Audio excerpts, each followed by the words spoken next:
ഓലങ്ങ് തോൽക്കട്ടെ, ഓരങ്ങ് മരിച്ചു പോട്ടെ, ഓർക്ക് അങ്ങനെ സംഭവിക്കട്ടെ, ഇങ്ങനെ കുരുത്തക്കേടുണ്ടാവട്ടെ.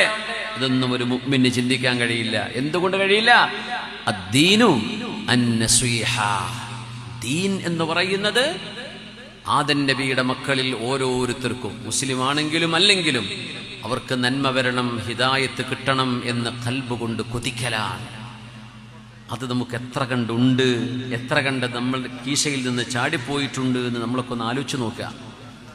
നമ്മുടെ കയ്യിൽ നിന്ന് എത്ര അത് കൊഴിഞ്ഞു പോയിട്ടുണ്ട്. അദ്ദീനു അന്നസ്വീഹ. അല്ലാഹുവേ നീ നന്നാക്കണേ, ഞാനാണോ ശരി അവരാണോ ശരി. അൻത തഹ്കുമു ബൈന ഇബാദിക ഫീമാ കാനൂ ഫീഹി യഖ്തലിഫൂൻ. അല്ലാഹുവാണ് തീരുമാനം എടുക്കേണ്ട ആള്. ഞാനോ ശരി നിങ്ങളോ ശരി. ദലീലുകൾക്ക് സംസാരിക്കാൻ കഴിയും, പക്ഷെ ഹുക്മ പറയുന്നത് അല്ലാഹുവാണ്.